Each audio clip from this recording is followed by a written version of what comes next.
If you're just getting started in private practice, or maybe you've been in private practice for a while, your number one marketing tool is going to be your website. And if you don't have a website that's performing well, that's bringing you the clients you need, you should go and talk to the folks at Brighter Vision. Brighter Vision is the premier web design company for therapists. That's all they do is work with therapists. And for the month of January, they are having a huge sale. And right now is the time to get a website. For just $49 a month, you can get a beautiful website that represents who you are. That's a $220 savings over a year's time. And so take advantage of that now. If you'll go over to practiceoftherapy.com/brightervision, that'll get you to the place where you can check them out. Don't miss out on this huge sale. It's really a great deal. And if you were to think about the return on your investment of just $49 a month, if you got just one client from a better website and a website that's performing like it should, it's a win-win situation. So check them out today. practiceoftherapy.com/brightervision.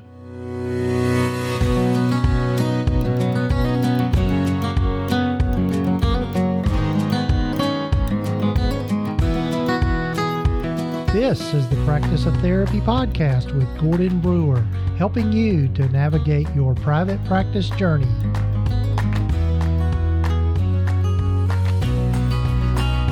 This is session number 64 of the Practice of Therapy podcast. Hello, folks. I'm Gordon Brewer, and I hope you are having a phenomenal week. I know that I am so far. Wow, it's been a great week. It's January. We've got a snowstorm coming, which is, I guess is typical for January in Northeast Tennessee.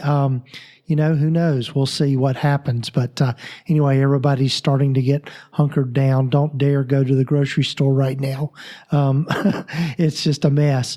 But anyway, looking forward to the weekend as I'm recording this, and got lots of fun stuff planned for the weekend, getting together with some friends again and doing some fun stuff. But yeah, so hope your life is going well, and I hope that wherever you are in your private practice journey, that you find the stuff I've got on the podcast helpful for you. This week's podcast guest, I've got Jessica Tappana, and I'm so excited for you to get to hear Jessica talk about search engine optimization. And we're going to get to Jessica here in a minute, but some exciting stuff coming up for me in the practice of therapy. As you've heard me mention in previous episodes, I've got the Money Matters course that I'm getting it finished. Believe it or not, it's going to be here, but I'm wanting to get some loose ends tied up before I actually launch it and put it out there for people. So keep your ear close to your email. If you're not on my email list, go over to practiceoftherapy.com and download the financial analysis guide free. It's a free guide that I put together, and you'll see links in the show notes here for that. But that'll get you on the list to get that financial, get on the list to get first news about the Money Matters course when I'm ready to get it released. I was uploading some videos today to the platform that I use called Teachable, and so getting those things ready. So it's coming, and I'm so excited to be able to do this for folks. The other thing that I've had some conversations with people this week, I do some 20-minute free 20-minute consults with people, or brainstorming sessions, and talking with people about their practices and maybe stuck places they have. But there's a lot of people, particularly this year, I think it's going to be a banner year for people getting started into private practice. And so what I decided I needed to do was get another mastermind group together specifically for those of you out there that are just getting started, for those of you that maybe are starting your private practice in 2019, or you're really trying to get things going and really trying to get a plan together. So if you don't know about mastermind groups are just a group of small people, and we get together with this group. I'm going to get together once a month, and then we'll have a private Facebook group where we can chat and interact with each other between the times that we meet. And each time that we meet, we'll have one or two people to be on the hot seat and ask questions and maybe tell about their stuck places and that sort of thing. So go over to practiceoftherapy.com, and if you'll go to the mastermind page, just go to practiceoftherapy.com/mastermind, and there'll be another link on that page. I'm still putting the page together. I was working on that before I started recording, but there'll be a page specifically for this Getting Started Mastermind group that I'm pulling together. And the good news is I'm going to price it at a place, put it at a price point that I think is going to be pretty affordable for most anyone. It's going to be $78 a month. And if I get enough people to apply, we'll maybe have two groups. Who knows? But I want to limit the size of the groups to just maybe 6 to 8 people at the most. That way, we're able to get to everyone, and everybody's going to be able to ask questions and talk about the things that they're working on and getting started with their private practice. So go check that out. Just go over to practiceoftherapy.com/mastermind. And also, as I mentioned, check out the free financial analysis guide that I've got there, and that'll get you lined up for this Money Matters course that's coming together. Sometimes I think I put too many irons in the fire and do too many things, but I'm having fun, and I hope you are too.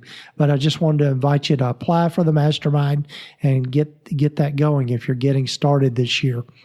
So today, as I mentioned, I've got Jessica Tappana. Sorry, Jessica, I'm having a hard time with your name today. But anyway, Jessica is my guest today, and Jessica's superpower is really she's going to talk about search engine optimization. And as you heard in the intro with today's sponsor, Brighter Vision, that's one of the things that they do. But you know what was interesting, and I wish we had this when we recorded, but Jessica does some work with Brighter Vision and does a lot of consulting with them, and they with her. And she's going to share with us just some tips about getting your website so that it ranks well on Google. When people go to find you, go to find your website or go to find your practice, you know, you've got to have those different things in place to optimize your website so that Google finds you and puts you up, ranks you up high, but also that your potential clients can find you on your website. So without further ado, here is Jessica Tappana.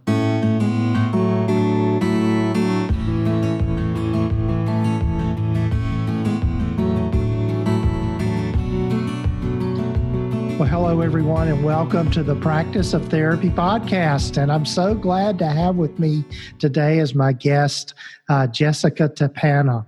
And Jessica, I'm so glad we were able to connect and get you on here. I am so excited to be here, Gordon. Yes, I'm glad you're here too. So, Jessica, as I mentioned in the intro, is her superpower is just with SEO. And so we're going to talk a little bit, or probably a lot, about SEO today. But before we jump into that, I want to tell you a little bit about Jessica, and she can tell you a whole lot more. So Jessica started her private practice on her maternity leave about 20 months ago. And after filling up in only a matter of months, she decided to bring other therapists in on her practices, 1099s or contracted therapists, and she transitioned to Aspire Counseling, and her website is www.aspirecounselingmo, she's in Missouri, .com. So, and worried that how she would fill the caseloads with these new therapists. Jessica tried several different marketing strategies, and ultimately she decided to focus on getting her website to the first page of Google and began teaching herself SEO at nights after her kids went to bed. So slowly, after gathering a couple of tips and here and there, she got her website to the first page for nearly every keyword she targets. Aspire Counseling has grown now to include 5 therapists and a virtual assistant. In fact, all of the therapists are nearly full, and Jessica hopes to find a few more quality team members in the months to come. And also, Jessica has jumped into the consulting ring, and you can find that website at simplifiedseo.consulting.com. And again, we'll put all this in the show notes. So, Jessica, again, welcome, and I'm glad you're here. Why don't we start by you telling folks a little more about your private practice journey and kind of how you've landed where you've landed? Absolutely. I love talking about how we got started. And I always mention that I did so much of the business building part of it on my maternity leave, because I think that it kind of goes to show that if you are ready to do private practice, you're ready, whatever you have going on in your life. I returned for a short period of time to my full-time job before just hopping in and doing the private practice. I wanted the flexibility that it provides. And I love that it has meant that I've been there for every one of my kids' events and most of their doctor's appointments and that sort of stuff since starting. So really that's why I started it, was I wanted the flexibility. I was passionate about counseling. It was my favorite part of my previous job, but of course, so much of my time in agency work is spent in meeting after meeting after meeting, meetings before meetings, that sort of thing. Mm-hmm. And I was just ready. If I'm going to spend the time away from my children, I wanted it to be doing what I loved and what I felt like I was best at, which was the therapy. Right.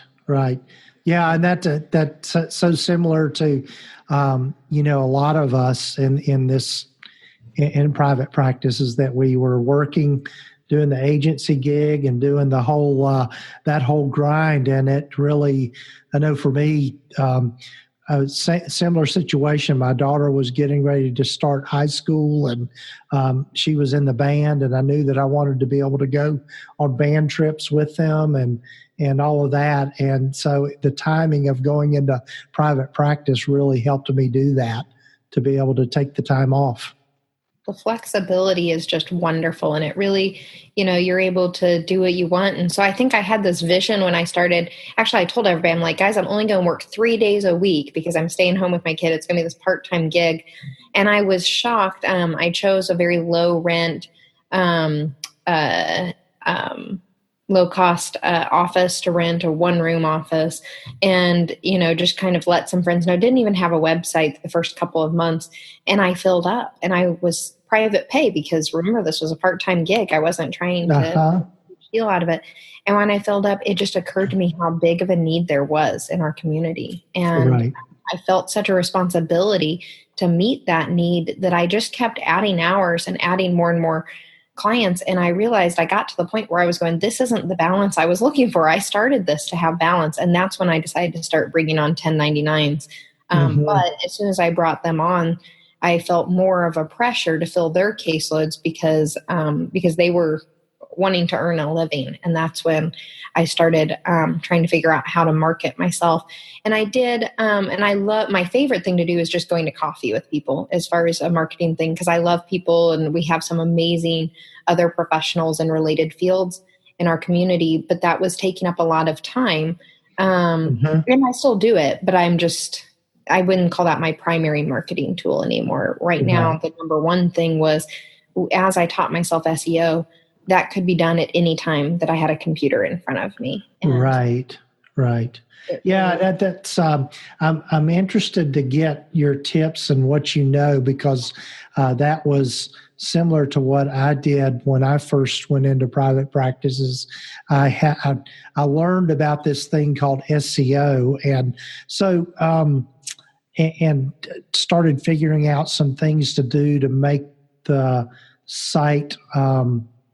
I thought, I was under the mistake of, I'll build a website and put it up there. And then when people Google counselors, then they'll find me. But, well, what was so disappointing is that my site was buried like 12 pages down on Google, and nobody was going to find it there. And so, why don't you tell folks that maybe aren't that familiar with this whole SEO thing, tell them maybe just some basics, and then let's build it from there, what you've learned over the years and really how it's become something that you're quite an expert in.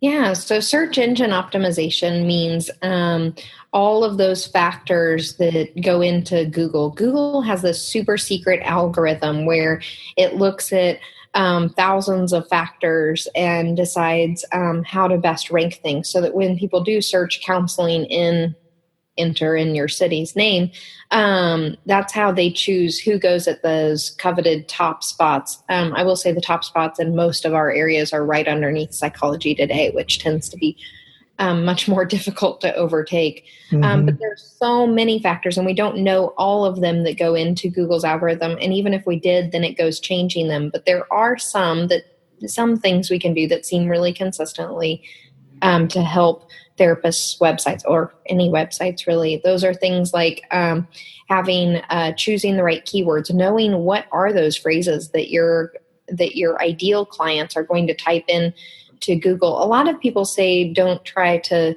target counseling enter your city, but more to go for long-term words like counseling for depression. If your ideal client is depressed, or like I really like trauma work. So one of the first ones I targeted was counseling for PTSD or PTSD treatment in Columbia, Missouri, where I'm located. I found that eventually most of us can get to the point where we are also targeting things like counseling but you do like to start with some of the long tail keywords.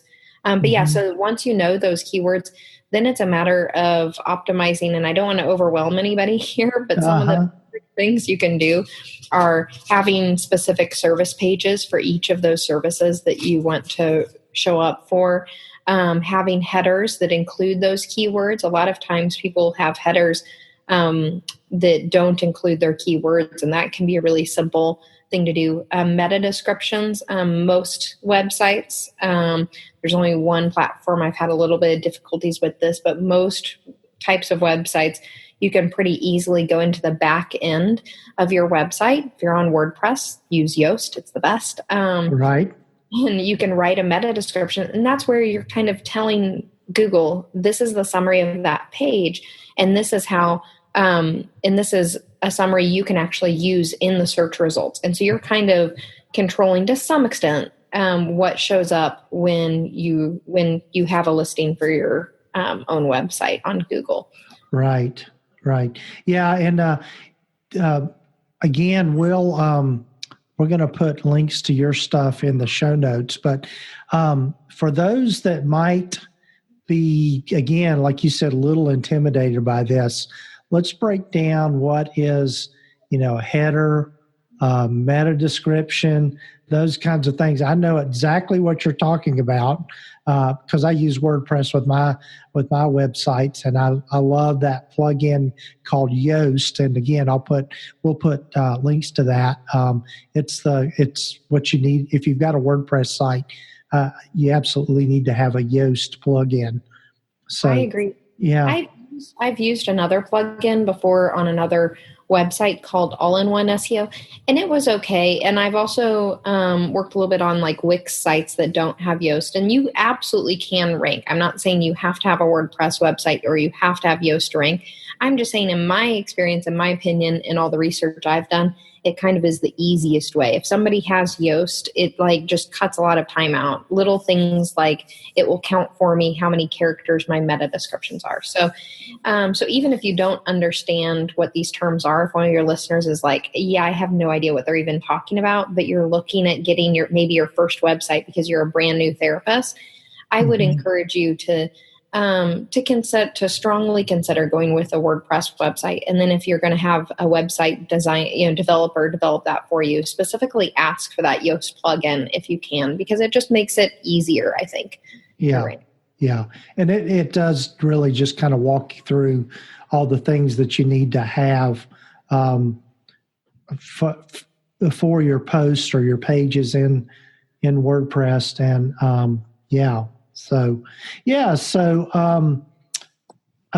several things that come to mind. I know that we had talked or at least had emailed about, number one, the importance of blogging. Another one is when you speak of keywords, why don't you tell folks a little bit about how they might go about figuring out what keywords to use, and maybe even let's get even more basic. What is a keyword? Yeah, great. So when we talk about keywords, you'll also hear the words long tail keyword and short tail keyword, and that can get a little confusing. I think the first couple of podcasts I heard, or the first couple of things I read that had those terms, I think my brain just automatically shut off and goes, "Oh, SEO uses this whole foreign language. No, thank you." But when you break it down, all that really means is a keyword is what you think someone is typing into Google. So I know when I first started trying to do this, kind of what I did is I went to everybody in my life and said, "Hey, if you were looking for a therapist, what would you type into Google?" At first, I think my initial question was, where would you look for a therapist? And usually the response I got was, well, I'd ask my friends or I'd look in Google. Those were the two responses I got. And then if they said I'd go to the search engine, my immediate question was, well, what would you type in? Because I don't feel too bad asking that of my friends. And that gave me a good place to start. But there are some other great options. And I'm trying to remember, I know Perry Rosenblum sometimes talks about it. I can't remember if he did when he was on your podcast.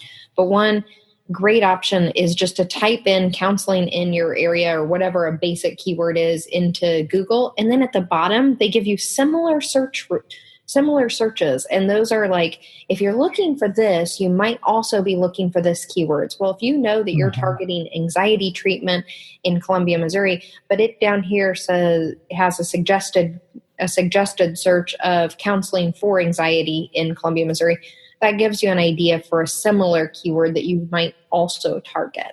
So that's a really simple free tool. If you use Google AdWords, which I don't anymore, but Google AdWords does have a great keyword planner for people using those targeted ads. And you don't have to just use those to plan your Google ads, right? You can also use those keywords to go into your website and try to rank more organically for the same searches. A lot of times when I'm working with a SEO client that's coming to me for consulting to try to get their page to rank more naturally, and they've already paid hundreds of dollars in Google AdWords, and they'll just send me a list of those keywords they've been targeting on Google AdWords, and we'll try to target the same ones on their website. So that's another free resource. There are some paid resources out there. I just now am in dipping my toes into the paid resources so that I can better help my clients. But I think that most of us, if it's just you working on your private practice website, probably don't need to be paying $59 a month for a Google or for a keyword tool when there are so many free options like the ones I just. Right. Yeah. And so when people are thinking about, again, I'm going to get real basic here, just assuming that there might be some folks out there that are just not really sure what we mean by targeting keywords and that sort of thing. So what you want to do is when you're writing your copy or you're writing a blog post, is you want to use those words and those phrases in your copy so that it makes sense. And you don't want to just plug it in, and it needs to make sense, correct? I mean, because Google will pick up on that if you're just loading keywords. Or it won't convert too. I've had people say, how do you balance this? You want your website to actually speak to your ideal client and convert, but you also want it to rank well. And I would say a lot of people go too far to one extreme or the other. I've seen beautiful websites that haven't worked on SEO. And then I've seen a couple of websites that are so focused on getting the keywords in and doing that sort of stuff that they just don't even really speak to the client. So you're right. It's got to make sense. It's got to actually convince your ideal clients that you're the right person for them. And so, we work a lot on trying to find that balance. And so you want your keywords in your copy, your top keyword for that page. Like, let's say I'm doing a page on family therapy. My top keyword is going to be family therapy. That should be like the title of the page, the big, we call it an H1 in kind of the website speak, but your big header, the largest words at the top of your page should say family therapy or family therapy in whatever the Kansas City. Mm-hmm. And then beyond that, a lot of times after that, I like to start with a couple of questions to show people that to get people to realize that they're in the right place. But even in those questions, I'm fitting in keywords if I can. So if it's family therapy, the 3 questions might be things like, is your family filled with conflict? ? Do you feel like you just can't reach your teenager anymore? Are you worried about how to reconnect with your spouse and children? And so I'm trying in there to include some words like reconnect, family, teenagers, disconnect, those types of words that I also think people might be trying to search for. But if this is all overwhelming, the main thing I want you to get out of it is if that one keyword, if I only chose the word family therapy, that goes at the top, and then everything else is just related. And so everything else, if I can work the word family therapy in a couple more times, if the next subheading is signs you may need to go to a family therapist, then below that, how family therapy can help you reconnect. And then the bottom one, how to start family therapy in Kansas City, Missouri, or whatever the area might be, then that's awesome. If you're getting in the headings, you're getting in the text, you're already ahead of so many websites. There are other places that you can try to put those headings if you want to really push yourself, or if you have a competitive area. I recommend putting it in the meta description, which we've talked a little bit about, and also in the alt text of photos or captions for photos. I love to include 2 to 3 photos in every single blog post and on every single page, because visually it's nice. It breaks it up. It seems less overwhelming. People seem to like things being broken up. And you can have this what's called alt text, which is usually when you insert a picture into your website, there's usually a spot for what they call alt text, just ALT text. And alt text is like if the photo doesn't show up, let's say someone is visually impaired, and it will read, their reader will read to them what's on the alt text. But also it's good for SEO. And so you want to put something in that alt text that will make sense for, the visually impaired. We want to be respectful of that.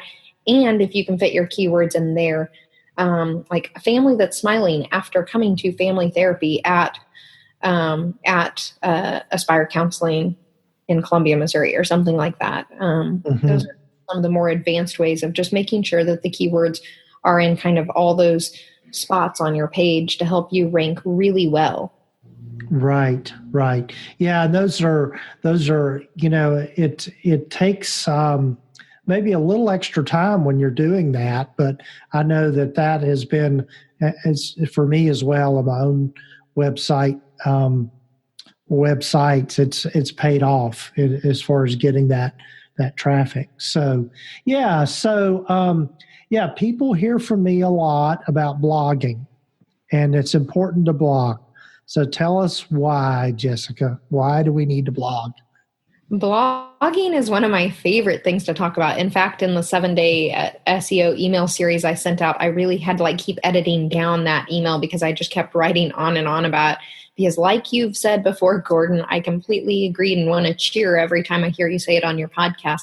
Blogging is so helpful for SEO. If you are putting regular content on Google, on your website, if, weekly, bi-weekly, even if you're just once a month consistently putting up new content, Google knows that there's fresh content and they want to give their viewers fresh, relevant information. And so they're more likely to rank you higher. But if you're going to blog, for some of your listeners, they're sitting here thinking, oh, seriously, Gordon and Jessica, what are you guys saying? I really don't want to sit down and blog. I'm not a great writer. If you're one of those people, then I think that it's extra important that you get the most return on your investment. If you hate it and you are, well, not hate it, if you really, really, truly hate it, there are other ways of doing this. But if it's something that you dread a little bit or you're not feeling that great at, then I think doing some extra things so that you really get the most return on investment and see the best results makes a lot of sense. Because once you start seeing your website go up in the rankings and start reaching the first page for some of those keywords, and you start getting phone calls of people that found you on Google, then you're going to want to keep blogging. So do you mind if I share a couple of those tips for please do. Right. So if you're writing a post, first of all, choosing a topic, I would say choose a topic that you want to write about, first of all, so that you're interested enough to write enough about it, but also thinking about your ideal client. This came up in a Facebook group I am part of yesterday. Actually, somebody said, well, how do I pick topics that will help my SEO? And as far as from the topic perspective, I think if you're thinking about your ideal client and you're thinking about what questions do they have that I can answer, then you're probably naturally going to choose the right blog topics. I started with choosing, like, if there was something that came up twice in a matter of a couple days in a session and I was giving the same information, then by golly, that was something that I wrote a blog post on. So for instance, I remember early on in my blogging journey, 2 clients almost, I think maybe even wrote maybe back-to-back sessions. We were talking about sleep hygiene and good sleep habits because we know there's a correlation between sleep and mental health. So I immediately that night got on and wrote a blog post on sleep habits. And I think I ended up writing a couple different blog posts on, what to do after a nightmare, how to relax before sleep, and then one general sleep hygiene. Then once you have those topics, then identify a couple keywords that you want to rank for. And once you have those keywords, you want to, again, put that in the title. You want to carefully title your blog post. You want to make sure you're writing at least 500 words, at least. Some of mine are much longer than that. And there's a couple reasons for wanting 500 words. One reason is that gives you more space. Remember, we talked about putting those keywords in your text. But if you only have 250 words and you're trying to put the word family therapy in there 5 times, it's going to sound really weird and it's going to clearly be keyword stuffing, and Google's going to be like, no, you're just trying to rank. So definitely going more in depth. And then the other thing is it gives you room for subheadings then that can also help you rank. So even in a blog post, I absolutely make use of subheadings. I always have a couple of different subheadings. If you can make subheadings questions, I've been reading the move in 2019 in the world of SEO is people are doing voice searches. You've probably done it yourself, gotten out your phone, pressed it, and asked Siri a question. And because people are doing these questions, if we can use questions in our text, that might help us, our information that we have in response to that question, come up in a Google search result when people are asking that way. So so use some questions, definitely use some subheadings. A couple other things. I've had multiple SEO clients who have paid other people to write blog posts. There's some great things about that in that you're getting content without having to sit down and write it yourself, but make sure that it's unique text. Make sure that they aren't writing the same blog post for 5 other people, because Google will ding you if they're doing that. Right. Yeah. And then another thing is, again, kind of like we were talking about with other pages, having some of those pictures that have keywords and break up the text on blog posts can be helpful as well. Yeah. Wow, this is just rich stuff, Jessica. This is, I think, it's funny because I think about, I think I told this story. You mentioned Perry Rosenblum from Brighter Vision, and I told this story on his podcast is when I first started my first website, which we're talking probably 2006, I guess, when I first went into private practice. It was on it was Yahoo. It was a little thing called Yahoo Site Builder. But one of the things I think that has helped my website, my private practice website, is that I have constantly gone back in and changed and refreshed stuff. And then, of course, doing the blog as well, doing some blogging. As a matter of fact, you've put a mental note. I need to go back and do some more blogging on my private practice website. But I think what Google picks up on is just getting that fresh content in there. And one of the things I would add to what you said about blogging is don't write like you're writing a term paper. And I think that's a big mistake that a lot of people do.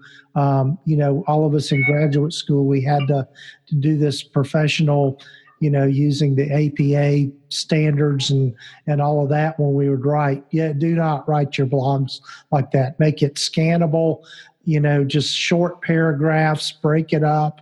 And I think that'll go a lot farther.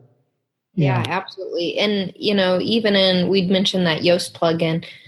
Whether or not you have Yoast, one of the recommendations is to have shorter paragraphs and shorter sentences. So you're right, spot on there. And I agree. I've read some very stiff sounding blog posts and they just speak less to your ideal client. I also have gotten the question before on a blog post. I want to cite other websites. I want to cite reputable sources. And so I've read a lot of blog posts that at the bottom will have resources and will use like the APA citation.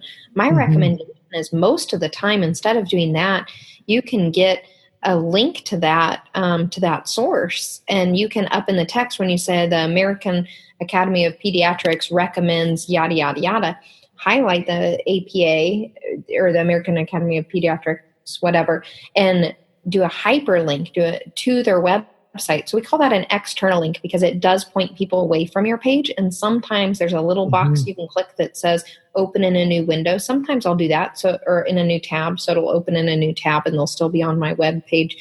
But that's more of an informal current way of citing things, is to provide an external link to those other sources. And it helps your consumer that's like, oh, I want more information about this study. I can just click right here. They don't have to scroll to the bottom. I know it only takes 2 seconds to scroll to the bottom, but people are all about being quick and efficient. And if you just have that hyperlink right there for them, they know that you've done your research. They know where they can find more information about it. And they didn't even have to go look at that little overlooked section at the bottom of the page. Right. And you want to talk a little bit, I know this is getting a little even more technical, but you want to talk a little bit about bounce rates and people spending time on your website and how that affects ranking?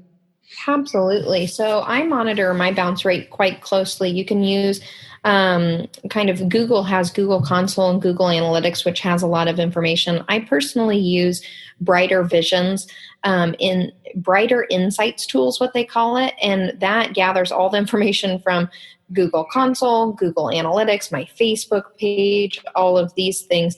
And so I look at my bounce rate several times a week. And what a bounce rate means for people who are like, what are you even talking about now? A bounce rate is when you go to a website, let's say something pops up in Google, you hit the button, you go to the website and you go, oh no, this isn't what I meant. And you leave 10 seconds later. That's what bounce rate is looking at, is how many people are leaving your page, particularly who's leaving the page after only viewing one page without going to others. So this is another thing where internal links come in really handy. And if you're interested in kind of this internal link concept, basically what it means is it's pointing people who are on your blog post about how to reconnect with your teenager, and it points them back to the teen therapy page. It points them back to a previous blog post that you wrote on addressing teen threats of suicide. It points them back to your family therapy page, right? And so you have all of these little spots in your website. I was explaining this concept to my husband a few months ago, and he comes back to me and he's like, Jessica, all those sports blogs I'm always reading about, you'll never guess, they all use internal links. And I see it now. They're all these like little blue words that if I click on, they take me to something else. I'm like, yes, you have been looking at internal links for years and you had no idea. And he's like, I can't even read the blog posts the same. And it's true. Now that I understand this, when I'm on other websites, I'm like, oh, they did a nice job of incorporating the internal links, because what it does is it encourages you to go to other pages of the same website. Instead of bouncing off their website, you stay on by looking at more. And so that's one of my favorite things about internal links is if you're using them right and you're actually pointing them to relevant other pages on your site, it'll keep people on your site longer because they'll be like, oh, she wrote another blog post on how to respond if your teen threatens suicide. Mine does that. That's part of why we're disconnected. Let me click on that. I mean, they don't think necessarily through like that. They'll just instinctually click on it. And then that will say to Google, this page has valuable content. People are staying on it longer. As your bounce rate goes down, Google thinks that you must be delivering a quality website that's helpful to viewers. And they're just more likely, it's one of those many factors that we think goes into Google's algorithm. Yeah. Wow. Yeah. And I know the other part of that, kind of the opposite of an internal link, is an external link. And those are so important too, is having other websites pointing to your website just gives it more credibility as well. Yeah, so those are sometimes called external links as well as backlinks. Yeah. And those are, and some people are saying that in 2019 that will become only more and more important. It's like, think of if you were running for class president in high school. Everything that you were doing, part of the goal was to be popular, right? To try to get everybody to vote for you. Well, you kind of want that same popularity on Google. You want people to vote for you. So similar to how you would get people to vote for you back in high school, which I never ran for class president, so I can't necessarily relate to this example. It's just kind of what pops into my head. But you have to go out there and campaign for backlinks and campaign for votes for your website. And so that's something that I spend a lot of time with my SEO consulting clients talking about. I can't necessarily go get backlinks for people, but there are lots of different ways that you can try to, guest blog post on people's blogs. Help connecting with reporters has been a great one for me, and contributing to other people's blog posts, being on a podcast and it being in the show notes. Yes.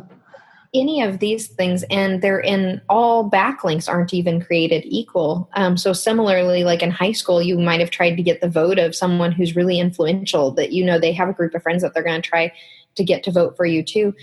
Similarly, you want to try to get backlinks that are considered more popular in these really reputable websites, like government websites or nonprofit websites or university websites are some of the best ones. And so, right. So definitely, seeking out some of those. But that is critical. That's huge. I recently had one person who I was working with on a brand new website that they had, and we were trying to get ranking. And we were struggling a little bit to figure out why it wasn't ranking. So we took a look at the backlinks of their competitors and realized that all of their competitors had hundreds and hundreds and hundreds of backlinks. And so, it was amazing. I've never seen one area have that much competition with backlinks. And so we realized that in order to get that particular website ranking, the number one thing they needed to focus on was getting those backlinks. And so being able to kind of, so sometimes it is much more difficult to rank than others, kind of depending on your area and your specialty and your population. Most of the time, if you have 100 backlinks, which that might sound overwhelming at first, but in most cases, if you have 100, you have as many or more than most other practices in your area, and that's going to be more than enough. Right. Wow. Well, Jessica, this is just, I know we could spend hours talking about this, and I know it's a topic that I kind of geek out on, just the whole technology side of things. But so if folks want to get in touch with you, what's the best way for them to do that? Absolutely. They can email me at jessica@aspirecounselingmo.com, or go to my website, which is just www.simplifiedseoconsulting.com. And also, even if you're not necessarily ready to send me an email and you don't want to talk to me directly, you can absolutely, I have a 7-day free e-course where basically everything that we've talked about is on there. I've been given a lot of very positive feedback, and that I've I've put a lot of in-depth information. So these things, choosing keywords, internal and external links, backlinks, blogging, each has a whole day with a really long email included in it. And of course, you can just save those and go back and read them on a Saturday when you have time if you need to. But I would encourage, if people want more information, they want to get their website to the first page of Google, but they felt a little bit unsure about all these things that we were talking about, the best place to start is just that quick 7-day e-course. And then as you're going through that, send me an email. I respond to them openly. Ask me those individual questions. If you want to look into more specific services, we absolutely will. And we'll set you up with a consult call and we'll figure out what works for you. But that's a really good free resource to start with. Yeah, great.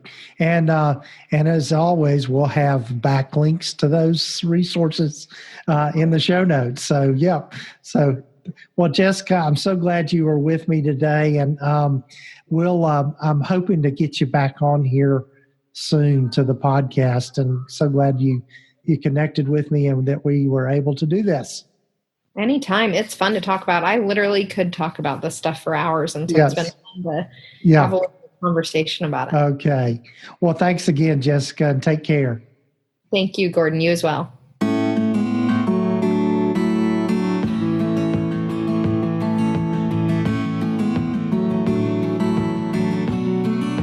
Well, I hope this has been a great episode for you to listen to. I know I was just fascinated with it, and I just enjoyed talking with Jessica so much, and so much appreciate the fact that she reached out to me and wanted to be on the podcast. And I learned a lot more, and it was a great to talk about all this search engine optimization. I kind of geek out on those tech things anyway. So, and hopefully it gives you some ideas a little bit more about what that is when you hear people talk about SEO and what you can do to improve your website to make it work better and to be found on Google. It's really not too hard to do. It just takes some time and being able to put some of that sweat equity into your practice. That's an excellent place to do that. The other thing too, it was interesting after Jessica and I got off the stopped recording and we were chatting some more.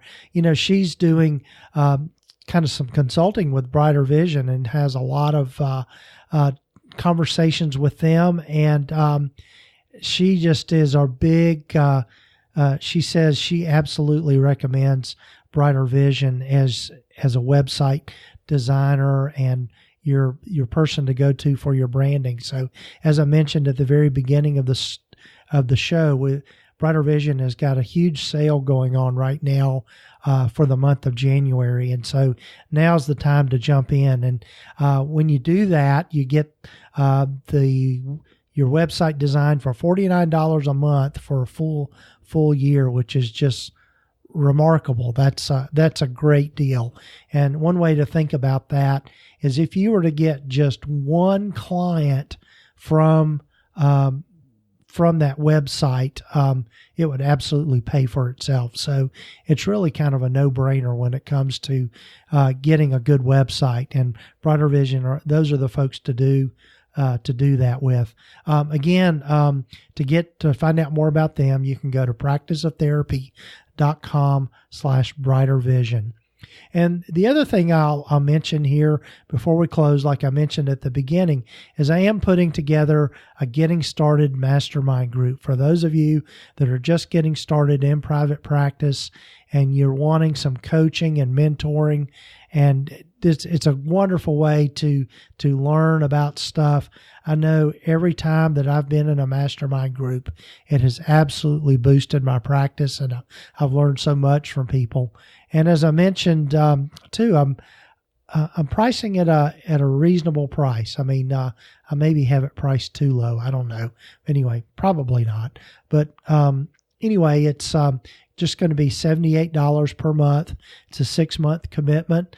And that way you get some coaching. And if you, again, think about the return on your investment, if you were to get one client out of what you've learned in the mastermind group, again, it would pay for itself. So that's it for today, folks. Do go over and subscribe to the podcast wherever you might be listening to it, whether it be on Apple Podcast, iTunes, Stitcher, Google Podcasts, Spotify, Intune Radio. I think I'm getting them all. iHeart Radio. I'm going to be getting on some more outlets, I'm sure, later this year. But do subscribe to the podcast and leave give us a rating and leave a review. I love to get that honest reviews of the podcast and love hearing from folks. So hope you have a good rest of your week or weekend whenever you might be listening to the podcast. I know we're going to, as I said at the beginning, we're hunkering down for some snow this weekend. So I'm going to hopefully not have to do too much shoveling. But anyway, have a great rest of your week, folks. Take care.